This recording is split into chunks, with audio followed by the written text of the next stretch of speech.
Muy bien, vamos a iniciar con nuestro estudio del Evangelio de Juan. El domingo anterior nosotros habíamos visto que los discípulos del Señor preparan un lugar para que el Señor Jesús celebre la Pascua. Dice Juan capítulo 13, versículo 2, y cuando cenaban, nosotros explicábamos que este texto en el original griego dice, y cuando preparaban la cena, mientras estaban preparando la cena, y en esta preparación de la cena, en estos momentos previos antes de la cena, Jesús hace algo totalmente sorprendente a los ojos de los discípulos, porque Jesús comienza a lavar los pies de los discípulos. Y comienza a lavar los pies de los discípulos, incluyendo los pies de Judas. Vimos el domingo anterior que el Señor entonces nos presentaba una enseñanza muy importante, la constante limpieza, el servicio para con los discípulos del Señor, y también concluíamos que el Señor nos hablaba del privilegio de ser mensajeros de Él y mensajeros del Padre. Y esto el Señor lo decía porque Él se está adelantando a que se va a dar una traición, que esta traición va a causar estragos en sus discípulos, y el Señor les, a manera de consuelo, les dice: recuerden, ustedes son mis mensajeros, mensajeros del Padre. Muy bien, hoy vamos a estar leyendo a partir del versículo 21 y vamos a estar leyendo hasta el versículo 30, ¿sí? Muy bien, vamos a estar leyendo exactamente lo que ocurrió después de que el Señor termina de limpiar los pies de sus discípulos. El Señor vuelve a la mesa y esta narración vamos a estarla viendo entonces en este domingo. Quiero ponerlos así en un contexto para que nosotros podamos entender. El Señor Jesucristo junto con sus discípulos se encuentran ya en la mesa. Ahora, la mesa no es una mesa alta como nosotros en Occidente, es una mesa realmente muy baja, en la que no se sientan, sino que se recuestan, ¿sí? Entonces el primer punto que nosotros necesitamos entender es que para tomar la cena ellos se recuestan. Ahora, la mesa es en forma de U, ¿sí? Es así, en forma de U. En la parte del piquito, en la parte de abajo de la U, es ahí donde Jesús se sentaría. En la parte derecha de Jesús estaría sentado el apóstol Juan, ¿sí? Recuerden, están recostados de tal forma que se recuestan, recargan su codo izquierdo y con la mano derecha van a estar tomando los alimentos. Juan, el Señor Jesucristo tiene entonces al evangelista Juan a su derecha, de tal forma que la cabeza de Juan queda exactamente en el pecho de Jesús, y a la izquierda Jesús tiene a Judas.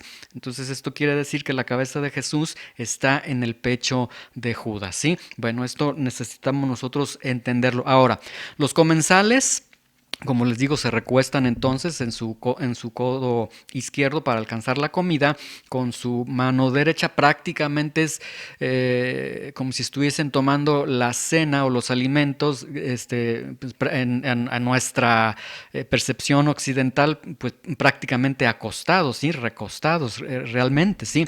Entonces, de tal forma que quedan recostados y queda entonces la cabeza del de la derecha con el de la izquierda, y así nos vamos en esta sucesión. Entonces vamos a tratar de imaginar esta posición que tienen ahí en la mesa, recordando que la mesa es en forma de U, ¿sí? Y entonces esto nos deja ver que Jesús necesariamente entonces estaría en la parte central, es decir, así de esta U que se forma en la parte de afuera, en el piquito de esa U, entonces estaría Jesús. En la parte derecha está Juan el Evangelista, en la parte izquierda se encuentra Judas. En esta ocasión se encuentra Judas ahí. Ahora, una nota, algo muy importante que necesitamos nosotros comprender es que el lado izquierdo de la mesa era el lugar de máximo honor y se le reservaba al amigo más íntimo, ¿sí?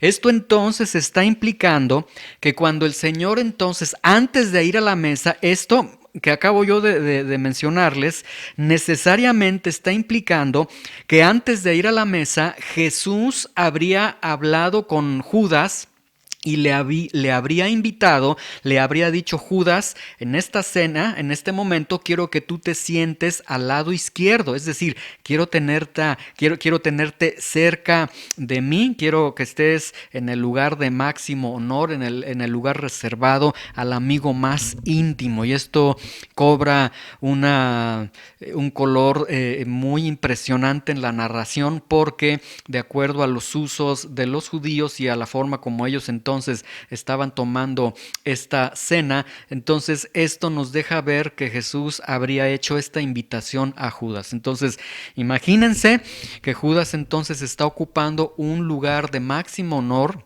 un lugar reservado para un buen amigo, y esto porque el Señor Jesucristo seguramente se lo está pidiendo, ¿sí? Muy bien, la lectura que nosotros vamos a tener entonces va a partir del versículo 21 al versículo 30. El tema que vamos a tener para esta ocasión se va a titular La responsabilidad de nuestras decisiones. La responsabilidad de nuestras decisiones. Y vamos a ver el peso de la responsabilidad de nuestras decisiones en un hombre, en Judas. Y esto, yo espero en Dios que nosotros nos podamos reflejar en Judas, que nosotros nos podamos ver en Judas, porque muchas veces nosotros tenemos también algunos aspectos muy similares a los que Judas está desarrollando, pero al igual que Judas carga con las consecuencias de sus decisiones, con la responsabilidad de sus decisiones, y que esto nos deje ver entonces la responsabilidad de nuestras decisiones, ¿sí? Vamos a orar que el Señor pueda usar estos 9 versículos y que Dios pueda obrar en nuestras vidas. Señor, te damos gracias en esta mañana por la oportunidad que nos das de venir delante de ti, Señor, por el privilegio que nos das de poder abrir tu palabra, de escudriñar tu palabra, Señor, en este momento. Te rogamos que no sea solamente que leamos acerca de un hombre, de Judas, que toma la decisión más terrible, que traiciona al Hijo de Dios, que es un hombre consumadamente hipócrita, falso, sino que, Señor, ayúdanos a poder examinar nuestros corazones, que tu palabra confronte nuestros corazones ante la realidad de la responsabilidad que tenemos delante de ti, delante de la sociedad, delante de todo mundo, de nuestras decisiones, Señor. Te lo pedimos en el nombre de Jesús. Amén. Bien, vamos al versículo 21.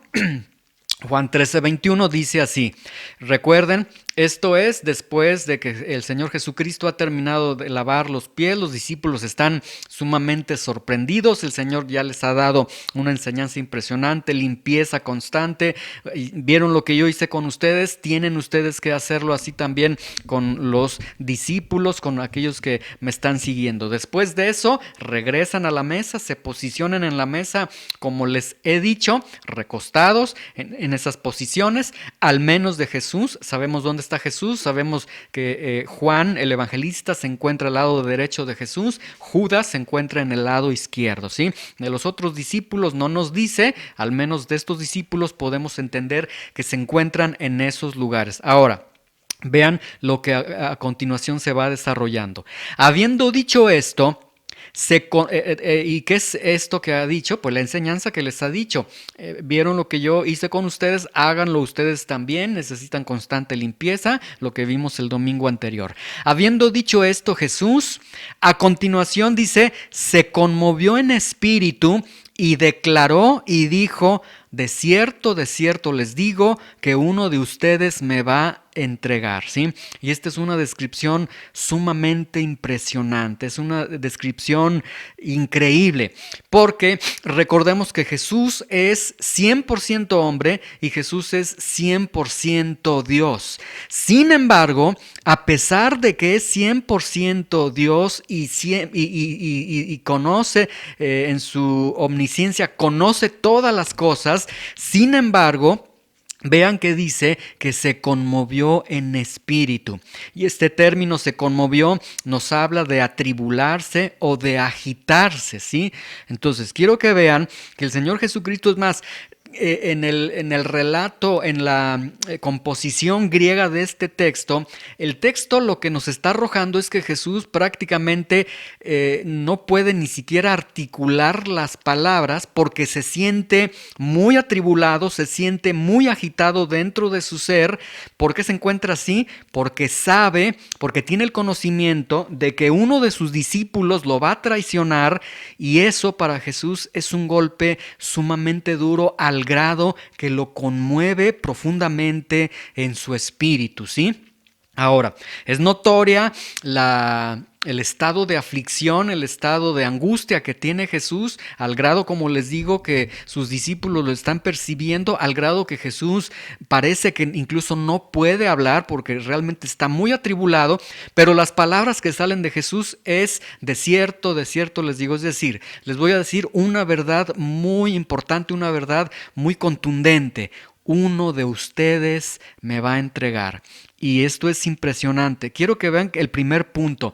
Jesús, cuando dijo, uno de ustedes, cuando les notifica, cuando les comunica a sus discípulos, en estas vísperas de la cena, casi iniciando ya esta cena de la Pascua, el Señor con mucha dificultad les está diciendo, uno de ustedes me va a entregar, y se los está diciendo con un dolor profundo en su espíritu, en su ser, afligido totalmente.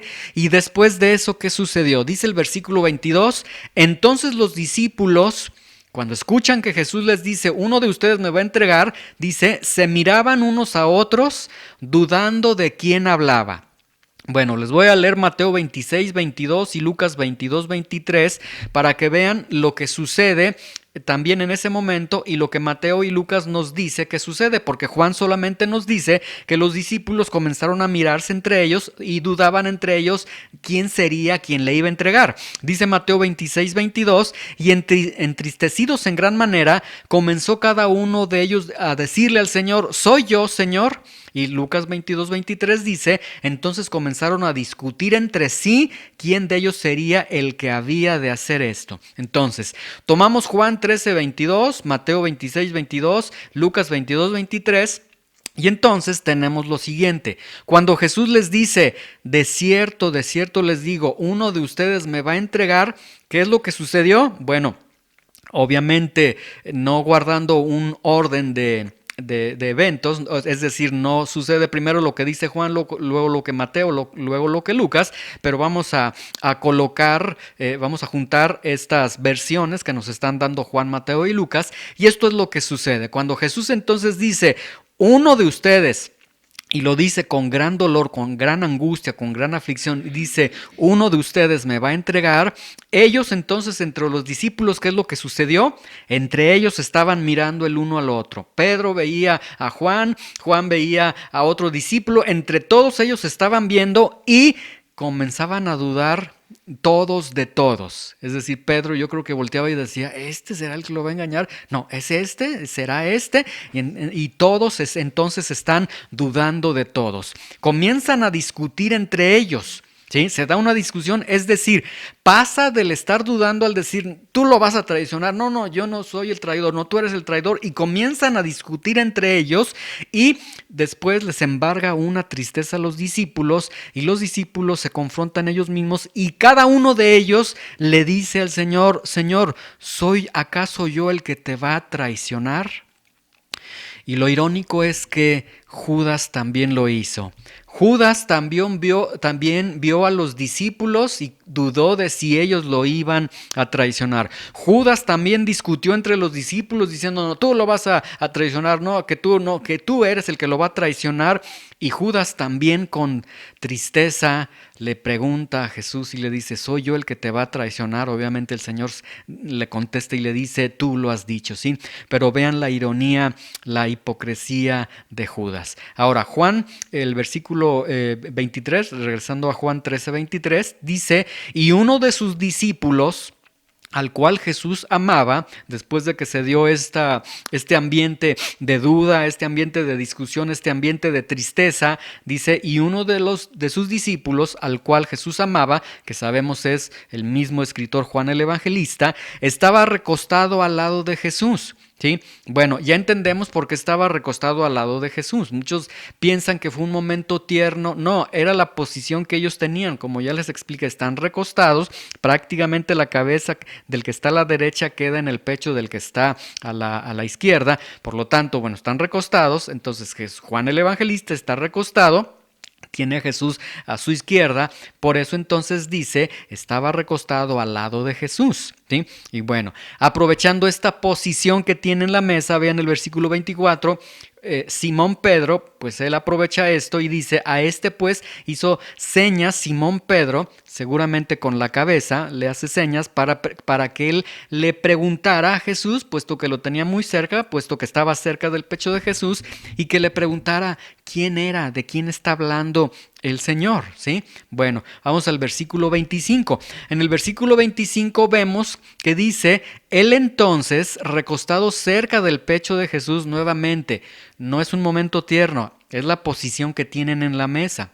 Estando ahí en esa posición, Juan el Evangelista ya vio las señas que le hace Pedro y entonces, estando recostado cerca del pecho de Jesús, le dice al Señor, Señor, ¿quién es? Le hace esta pregunta en voz baja, porque como vamos a leer en los siguientes versículos, esta respuesta que da el Señor y la reacción de los discípulos se implica que este diálogo no lo escuchan los discípulos. Entonces Juan el Evangelista se acerca ahí al pecho de Jesús y le dice, Señor, ¿quién es el que te va a entregar? Y vean el versículo 26. Al parecer también la estructura que tienen estos textos nos dan a entender que Jesús también le contesta de manera quieta a Juan y le dice, a quien yo diera el pan mojado, aquel es.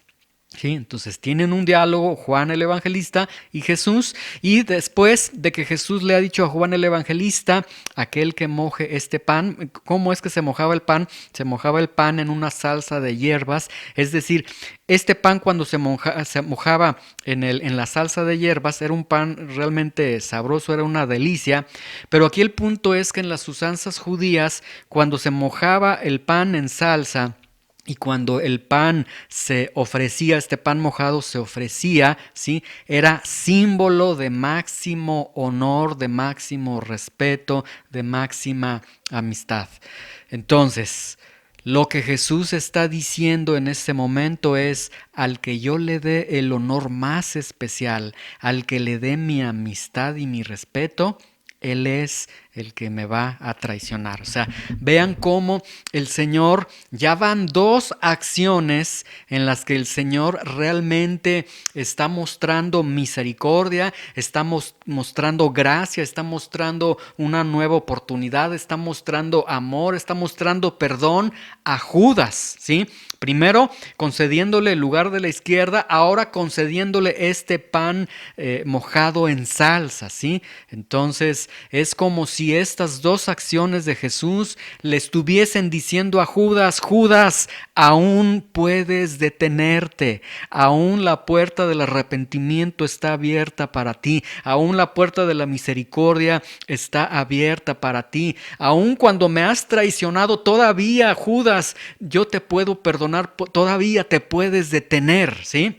Bueno, dice entonces el Señor que aquel que yo le dé el pan mojado, ese es el traidor, y inmediatamente dice, y mojando el pan en esa salsa de hierbas, lo lleva a Judas, se lo concede a Judas Iscariote, hijo de Simón. Recuerden que dentro de la mesa los discípulos lo están viendo y los discípulos están viendo el alto honor, el alto respeto, el alto símbolo de amistad que Jesús le está concediendo a Judas.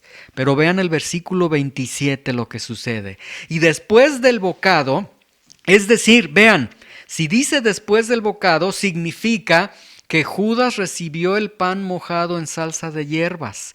Significa que Judas recibió el pan como si él hubiera sido digno de recibirlo. Es decir, como si Judas hubiera dicho, sí, yo soy tu gran amigo, sí, yo merezco el honor que viene de ti, sí, yo merezco el respeto especial que tú me estás dando.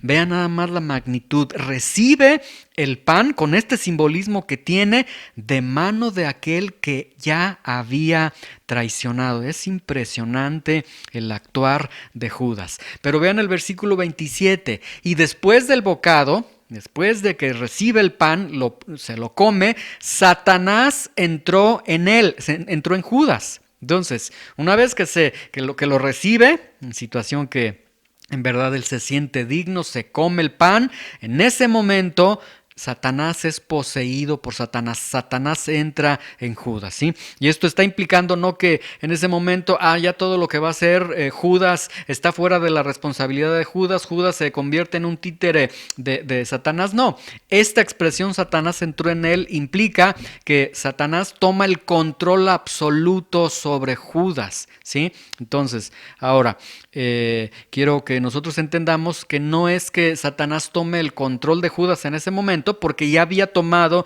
el control de Judas, porque Judas ya había dado lugar al diablo, ya había concebido estas ideas, ya había dado pasos en dirección a traicionar a Jesús, sino que en ese momento se consuma y hay un control absoluto. Es decir, ya en ese momento está capturado por Satanás mismo, pero Judas es responsable. Judas nunca puede aparecer como víctima de Satanás, porque Judas es colaborador de Satanás. Entonces, en ese momento, Satanás entra en él. Y vean el versículo 27, que al final dice, entonces Jesús le dijo, lo que vas a hacer, hazlo pronto, ¿sí? No es que Jesús le anime a hacer el mal.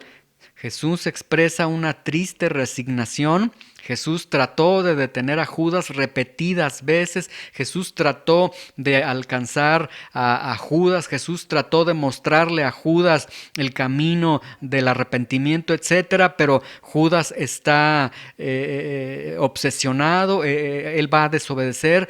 Jesús llega un momento en el que dice, bueno, Judas, lo que tienes que hacer, hazlo pronto. Estás presa de tu propio corazón, de tus propios pecados. Dios te ha entregado entonces a tus pecados. Haz lo que has propuesto ya en tu corazón. Haz lo que tengas que hacer y hazlo pronto, ¿sí? Versículo 28. Pero ninguno de los que estaban a la mesa entendió por qué dijo esto. Vean, entonces esto nos deja ver que el diálogo entre Juan el Evangelista y Jesús no lo escucharon ellos, porque cuando Jesús le dice lo que vas a hacer, hazlo pronto, eso sí lo dice de manera audible, eso sí lo escuchan los discípulos, pero no lo entienden porque ellos, bueno, dice el versículo 29, porque algunos pensaban, puesto que Judas tenía la bolsa, que Jesús le decía, compra lo que necesitamos para la fiesta o que diese algo a los pobres, ¿sí? Bueno, muy bien, entonces vemos aquí en este versículo 28 que ninguno de ellos entendió lo que estaba sucediendo en la mesa, ¿sí? Es decir, la conversación entre Juan y Jesús fue un secreto. Quiero que vean todavía otro acto de misericordia, de gracia de parte del Señor. El Señor guardó el secreto de Judas. Es como si el Señor dijera, no voy a exhibir a Judas delante de los demás discípulos. Desgraciadamente Judas guardó su hipocresía. Ahora, ¿por qué Jesús no habla con claridad? ¿Por qué Jesús cuando inicia en este versículo con el que nosotros comenzamos, versículo 21, ¿por qué Jesús no habló con claridad? ¿Por qué no dijo, ¿saben qué? Este que está aquí a mi izquierda, él me va a traicionar? ¿Por qué no lo hizo? Y yo creo con todo mi corazón que Jesús lo hizo, sí, para que se cumpliese la escritura, pero también lo hizo para proteger a Judas. Porque vean, Lucas capítulo 9, versículos 52, 53 y 54, Lucas 9, 52, 53 y 54, les voy a presentar la calidad de los discípulos. Vean, en una ocasión fueron a una región a predicar.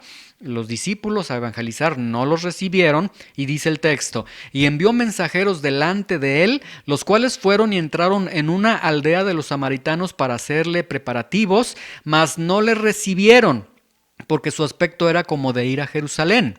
Viendo esto sus discípulos, Jacobo y Juan le dijeron, Señor, ¿quieres que mandemos que descienda fuego del cielo como hizo Elías y los consuma? Vean, el Señor Jesús se guarda de esto y yo creo con mi corazón que el Señor lo dice de manera secreta para proteger a Judas. Porque si estos discípulos, porque en una región les negaron algo que ellos estaban solicitando, ellos están diciéndole al Señor, Señor, vamos a orar para que el fuego los consuma. Imagínense si tienen a Judas, si el Señor les dice es Judas, matan a Judas ahí mismo. Los discípulos no dejarían salir a Judas. Entonces yo creo que también el Señor lo hace para proteger a Judas. Y vemos ahí que no fue por falta de misericordia, no fue por falta de que el Señor haya cerrado ciertas puertas a Judas, fue porque Judas quiso tomar esa decisión, ¿sí? Versículo 30, último versículo, dice: cuando él, Judas, pues hubo tomado el bocado, luego salió y era ya de noche. Nuevamente se hace énfasis del bocado, nuevamente se hace énfasis de que él tomó un lugar de honor que no le correspondía, de que él fue un hipócrita al estar recibiendo el pan y decir, gracias por este honor que me estás concediendo, sí, yo soy tu gran amigo, sí, gracias por los respetos que me estás mostrando. Nuevamente hace ese énfasis del bocado. Pero ¿qué sucede después? Que Judas salió y ya era de noche. Y vemos aquí dos cosas. El primer punto, Judas sale, Judas salió, Judas se separó de Jesús, Judas se separó de los discípulos. Aquí tenemos una enseñanza muy importante, un principio espiritual muy importante, y es el siguiente: abandonar la compañía de Jesús, escuchen con cuidado, abandonar la compañía de Jesús es abandonar la luz por las tinieblas. Siempre que un discípulo del Señor se separa de Jesús, se separa de los discípulos, que ya no los aguanto, que son unos falsos, que esto, aquello, que no tengo tiempo, que esto, aquello, siempre que alguien abandone la compañía de Jesús, está intercambiando la luz por las tinieblas, ¿sí? Ahora, quiero que vean, les voy a leer nada más un par de textos, un par de narraciones, para que vean cómo aquellos que se han separado del lugar del que no se tenían que separar, siempre terminan mal. Con esto quiero decirte, sepárate del Señor, sepárate de los discípulos del Señor, y vas a terminar mal. Vean, Lucas capítulo 15, versículo 13 y 14 dice: no muchos días después, juntándolo todo, el hijo menor, que estaba en la compañía de su padre, la parábola del hijo pródigo, dice, se fue lejos a una provincia apartada, se separó, se salió de con el padre. ¿Y qué sucedió? Allí desperdició sus bienes viviendo perdidamente. Versículo 14, y cuando todo lo hubo malgastado, vino una gran hambre en aquella provincia y comenzó a faltarle. Y fue y se arrimó a uno de los ciudadanos de aquella tierra, el cual le envió a su hacienda para que apacentase cerdos. Vean, vivía con su papá, pero él toma la decisión de separarse de la compañía de su papá, de la compañía de su familia, de su hermano, se va y comienza a desperdiciar sus bienes, pierde todo lo que su padre le da, vive perdidamente, malgasta todo, viene a comenzarle a faltar, comienza a experimentar lo que no había experimentado cuando estaba con su padre, la necesidad, se arrima con uno de los ciudadanos de aquella tierra, lo cual implica que algún amigo de él, porque no faltan los amigos, un amigo le ayuda, le da trabajo, pero ese amigo lo engaña porque nunca le paga, al grado que dice el texto que se comía el mismo alimento de los cerdos, es decir, entonces no le pagó este amigo, entre comillas, ¿sí? Entonces vemos que aquel que se separa, vean, este hijo pródigo intercambió la luz por las tinieblas. Vamos a otro ejemplo, 2 de Timoteo 4:10, dice el apóstol Pablo, porque Demas me ha desamparado, amando este mundo, y se ha ido a Tesalónica. Crescente fue a Galacia y Tito a Dalmacia, ¿sí? Entonces vemos aquí otros que se están separando porque aman este mundo. Unos amaron el placer, unos amaron el mundo, pero en ambos casos, al igual que Judas, abandonar la compañía de Jesús es abandonar la luz por las tinieblas. Y dice Juan 13:30 y con eso concluimos. El texto dice de una manera muy dramática: y era ya de noche. ¿Qué implicación tiene? Bueno, que era de noche, que físicamente era de noche, que en el clima era de noche, pero más que hacer un señalamiento que era de noche en cuanto al tiempo, dice Lucas 22:53, el Señor había dicho, dice: habiendo estado con ustedes cada día en el templo, no extendían las manos contra mí, mas esta es su hora, la potestad de las tinieblas. Entonces, cuando dice y ya era de noche, es que ya era la hora de las tinieblas, la potestad de las tinieblas, donde Satanás ya tenía plena potestad y donde Judas ya estaba bajo la competencia, la autoridad de Satanás.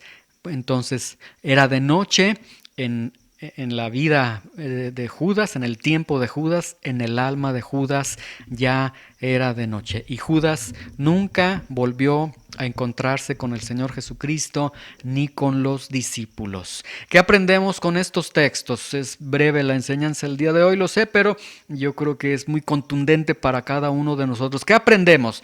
Miren, aprendemos varias cosas. El primer punto que aprendemos es este. Vean, Judas es una transliteración del término hebreo Judá, que significa Dios sea alabado.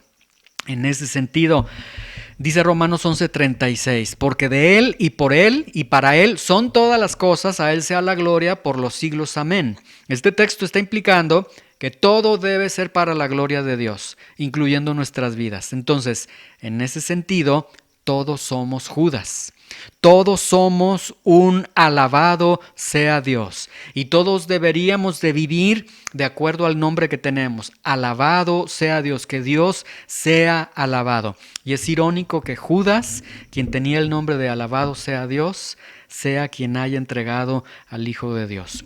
También aprendemos que nuestras decisiones tendrán consecuencias. Dice Proverbios 5:22 y Proverbios 5:23, dice: prenderán al impío sus propias iniquidades, y retenido será con las cuerdas de su pecado. Él morirá por falta de corrección, y errará por lo inmenso de su locura.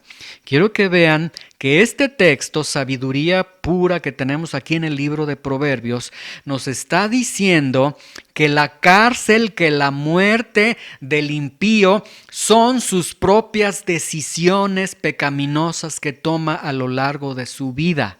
No son las circunstancias.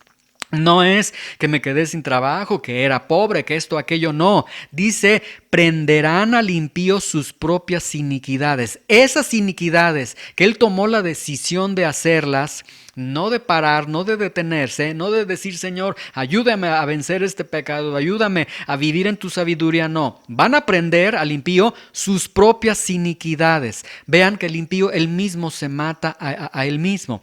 Va a ser retenido con las cuerdas de su propio pecado, pecado que no detuvo, que él decidió. Él morirá por falta de corrección. El pecador va a morir. Tarde o temprano va a morir por falta de corrección.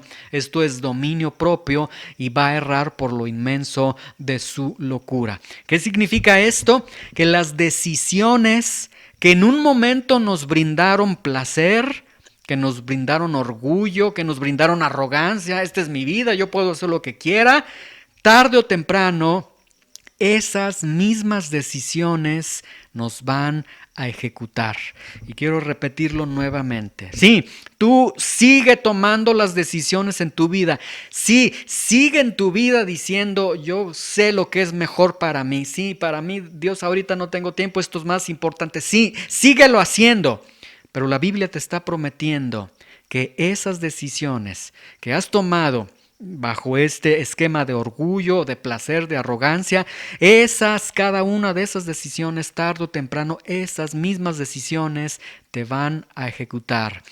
Vas a ser prendido por esas iniquidades, por esas cuerdas de pecado, esa falta de corrección, esa inmensa locura que tú tienes. Entonces, yo quiero que vean que la responsabilidad de nuestras decisiones es impresionantemente profundas, ¿sí?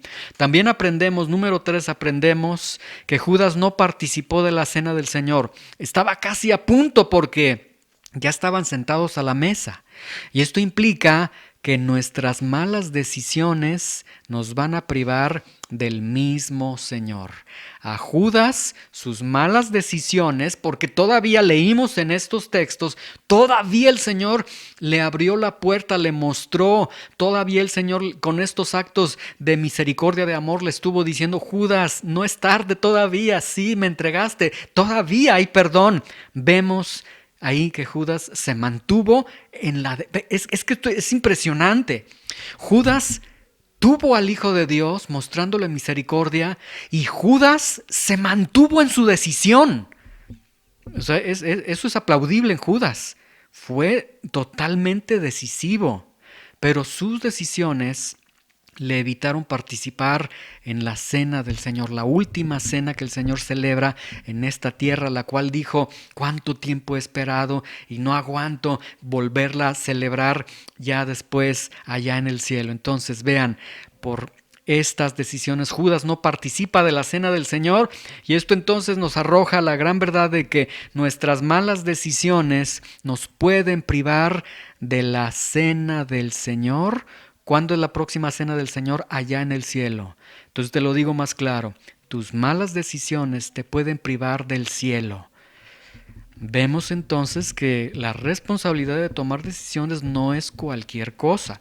También nosotros aprendemos, dice Romanos 2:4, o menosprecias las riquezas de su benignidad, o menosprecias su paciencia, o menosprecias su longanimidad, ignorando que su benignidad, ignorando que Dios es tan bueno contigo y que cuando Dios es bueno contigo, Él te está guiando al arrepentimiento. Estás ignorando que todas las bondades de Dios son señales de que Dios te está enviando al arrepentimiento. En Judas, vean, Judas lo ignoró. Judas, estás ignorando que el lugar de la izquierda era Jesús diciéndote: arrepiéntete. Judas, estás ignorando que el pan mojado en salsa de hierbas era Jesús diciéndote: ven al arrepentimiento. Lo ignoró Judas. Entonces vemos que esto es impresionante, ¿sí? Lugar de honor en la mesa, pan mojado en la mesa, pan de honor, Jesús en el pecho mismo de Judas. Nada de ello lo movió al arrepentimiento. Nada de ello lo movió al arrepentimiento. Pero la pregunta, bueno, para Judas ya sabemos, no lo movió al arrepentimiento, pero para nosotros, ¿qué? Su benignidad, su paciencia en este día, su amor que nos permite vivir este día, que nos concede la vida, que nos concede el pan, que nos concede dónde dormir, que nos concede el techo. Todas las bendiciones de Dios no te mueven ni un gramo, ni un milímetro hacia el arrepentimiento. Y ahí contéstate, cada uno de nosotros contestémonos en nuestros corazones. También aprendemos aquí, dice Efesios 4:27, no den lugar al diablo, ¿sí? Judas, por supuesto, que nunca pensó que al abrazar la idea de la traición, nunca pensó que al estar comenzando a criticar a Jesús, a los discípulos, al comenzar a sentirse mal con Jesús, con los discípulos, al estar robando de las finanzas, al contactar a los del templo y vender a Jesús en esta traición, seguramente Judas nunca pensó que con todos estos actos él estaba dando lugar al diablo. Pero aquí vemos otro principio espiritual muy importante. Vean, detrás de cada una de nuestras decisiones se encuentra también un poder diabólico. Detrás de nuestras decisiones erradas, por supuesto, nuestras decisiones pecaminosas, sí, somos responsables delante de Dios, pero también ahí está operando un poder diabólico, ¿sí? Nuestras decisiones, vean, no son solamente terrenales, son también espirituales. Tienen consecuencias espirituales. Por eso Efesios 4:27, no den lugar al diablo, ¿sí? Entonces, quizás tú has dicho, es que bueno, yo hoy no quiero ir a la iglesia, es más importante esto, es más importante aquello. Sí, estás tomando una decisión, pero lo que no has concebido, lo que no has considerado es que esa decisión que tú estás tomando de decir, ahorita Dios no es lo importante, sí, es tu decisión, pero detrás de esa decisión también hay una influencia demoníaca, también hay un obrar demoníaco del que no te estás dando cuenta. Y hoy fue una pequeña decisión, después es otra decisión, después es otra decisión, después estarás ya en el mismo templo contactando, vendiendo, diciendo cuánto me van a dar si les entrego al que ustedes están buscando. Entonces, mucho cuidado con esto, no demos lugar al diablo a través de nuestras decisiones pecaminosas. También aprendemos que llega un momento en el que se es demasiado tarde para el arrepentimiento. Llega un momento en el que, y era de noche, como termina este texto que hemos leído, llega un momento en el que Dios dice, basta. Y Dios, dice Romanos capítulo 1, entrega al pecado. Se hacen sabios en su propio corazón. Y el Señor dice, bueno, quieren pecado, los entrego a la cárcel de sus propios deseos, de sus propias concupiscencias, de sus propios pecados. Aprendemos también que Judas no vivió a la altura de su nombre. Judas es alabado sea Dios y él vivió realmente traicionado sea Dios. Dice Hebreos 10:23, mantengamos firme, mantengamos sin fluctuar la profesión de nuestra esperanza. Si tú dijiste que Jesús es tu Señor, es tu Salvador, que tú eres cristiano, que tú vas a seguir al Señor, entonces mantente firme sin fluctuar. ¿Sí? Dice este texto, porque fiel es el que prometió. Entonces, vivamos a la altura de nuestros nombres, de nuestra profesión. También aprendemos que dejar a Jesús, que dejar la compañía de Jesús, siempre, siempre, siempre será cambiar la luz por las tinieblas. ¿Sí? Cuando tú, obviamente, si hay alguna situación que no te permite venir a la iglesia, que no te permite reunirte con los santos, buscar al Señor, está bien, es entendible. Si el Señor lo entiende, pues es justificable. Pero si es porque hoy no quiero, porque quiero descansar, porque me parece que esto es más importante, ese día, esas ocasiones, tú has cambiado la luz por las tinieblas. Sí, ganaste dinero, sí, descansaste, sí, todo lo que quieras, pero también ganaste tinieblas. Dejar a Jesús, dejar la compañía de Jesús es cambiar la luz por las tinieblas, ¿sí? También aprendemos, y esto a manera de una exposición del Evangelio en medio de todo esto, porque yo considero que de lo que hemos mencionado ahorita, quizás nos estamos reflejando y estamos diciendo, ay Señor, pues yo realmente estoy mal delante de ti, estoy actuando como Judas en muchos aspectos, pero también aprendemos que Juan 6:37 dice, todo lo que el Padre me da, vendrá a mí, y el que a mí viene no le echo fuera, ¿sí? Y vean este texto, si Judas en ese momento, en estos relatos que leímos en esta ocasión, si Judas hubiera ido al Señor, el Señor, ¿saben qué? Todo aquel que el Padre me da vendrá a mí, y el que a mí viene no le echo fuera. Judas, el Señor Jesucristo no le hubiera echado fuera. El punto es que Judas no acudió a Jesús cuando lo tenía a unos escasos centímetros, ¿sí? Entonces puede ser que a veces nosotros nos sintamos como un Judas, nos sintamos que hemos traicionado al Señor, sintamos que hemos pecado contra el Señor, sintamos que no hemos valorado sus bendiciones, ¿sí? Y muchas veces el Señor, ¿cuántas veces nos ha dicho, detente y ven a mí? Pues dice la palabra de Dios, 1 de Juan 1:9, si nosotros confesamos nuestros pecados, Él es fiel y justo para perdonar nuestros pecados y limpiarnos de toda maldad. ¿Sí? ¿Qué es lo que te separa? ¿Qué es lo que te detiene? ¿Tu pecado? Bueno, el Señor dice, confiesa tu pecado, yo soy fiel y justo para perdonar tu pecado y limpiarte de toda tu maldad. Entonces, vean, ni siquiera el pecado es pretexto de no venir delante del Señor. Es que yo soy un hipócrita, es que soy un falso, es que he fallado el Señor, es que he pecado grandemente. Sí, pues aún así todo aquel que viene a Él, el Señor no le echa fuera.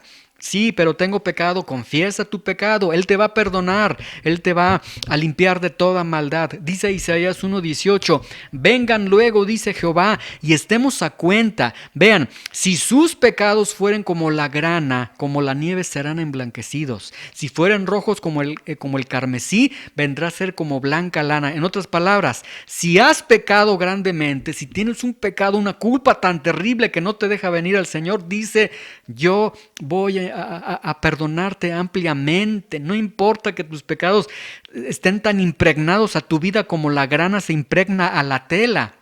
Yo puedo emblanquecer tu vida. ¿Sí? Hebreos 10, 16 y 17 dice, este es el pacto que haré con ellos. Después de aquellos días, dice el Señor, yo, y estos días se refiere al Señor Jesucristo, yo voy a poner mis leyes en sus corazones y en sus mentes las voy a escribir, y añade el Señor y dice, y les prometo, nunca más me acordaré de sus pecados y sus transgresiones. Ahí está, el Señor está dando en Cristo Jesús la promesa de perdonar todos tus pecados. De tal forma, y esto vamos a pensar un momento en Judas. Judas, tenías la promesa de que si habías pecado, había oportunidad de arrepentimiento, podías haber confesado tu pecado, el Señor te perdonaba. Si tus pecados fueran rojos como la grana, el Señor hubiera emblanquecido tu vida impregnada de pecado. El Señor había prometido, voy a poner mis leyes en tus corazones, en tus mentes, no me voy a acordar de sus pecados. Tienes toda la promesa en Cristo de la redención de tus pecados. ¿Por qué Judas no lo toma? Judas tomó la decisión absurda, egoísta, tonta de decir prefiero las 30 monedas de plata, prefiero el placer de ahorita, prefiero esto, prefiero aquello. Y entonces, ahora, situando estas promesas tan hermosas que acabamos de leer, no tienes ningún pretexto. Y esto quiero que lo escuches adecuadamente. El día de mañana, cuando tú cierras tus ojos y te presentes delante de Dios y te presentes ante una eternidad en la cual vas a rendir cuentas de las malas decisiones que tú tomaste en esta vida, acuérdate de esta enseñanza. El Señor varias veces te dijo, detente. El Señor te dijo, hay perdón para tus pecados. El Señor te dijo, no hay pecado que yo no pueda perdonar. El Señor dijo, yo te prometo en Cristo que no me voy a acordar de tus pecados. El Señor te abrió la puerta.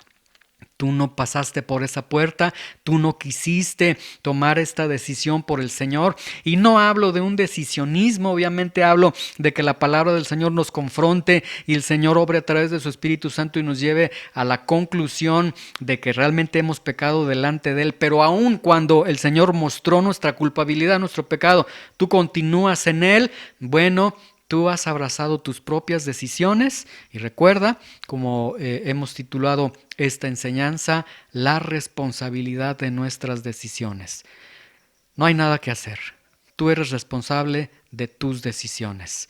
El Evangelio está expuesto, la palabra de Dios está expuesta. Ven a Cristo.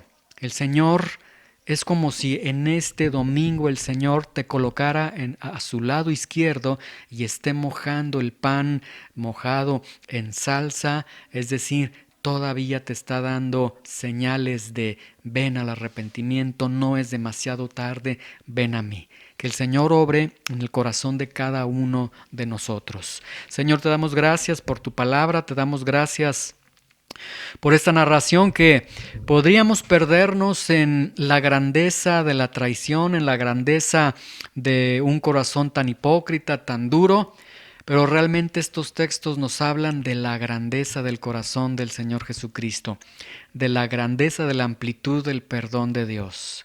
Judas ya tomó su decisión, Señor, pero ahora que estamos nosotros vivos, ayúdanos a detenernos en nuestros pecados, en nuestros malos caminos y en decir, sí, Señor, yo te he traicionado, sí, Señor, yo he pecado delante de ti, pero acudir ante ti, Señor, y decir, ayúdame, límpiame, No quiero ser un pecador, no quiero ser ese pecador que te entrega, ese pecador que te traiciona, ese pecador que te ofende. Cambia mi vida, vengo ante ti con todo y mi pecado, vengo ante ti y te pido tu perdón y me postro ante tus misericordias. Y tu palabra dice, Jesús dijo, el que a mí viene, yo nunca le voy a echar fuera. Tengan la seguridad de que aquel que venga ante mí, aunque me haya entregado, yo le voy a perdonar.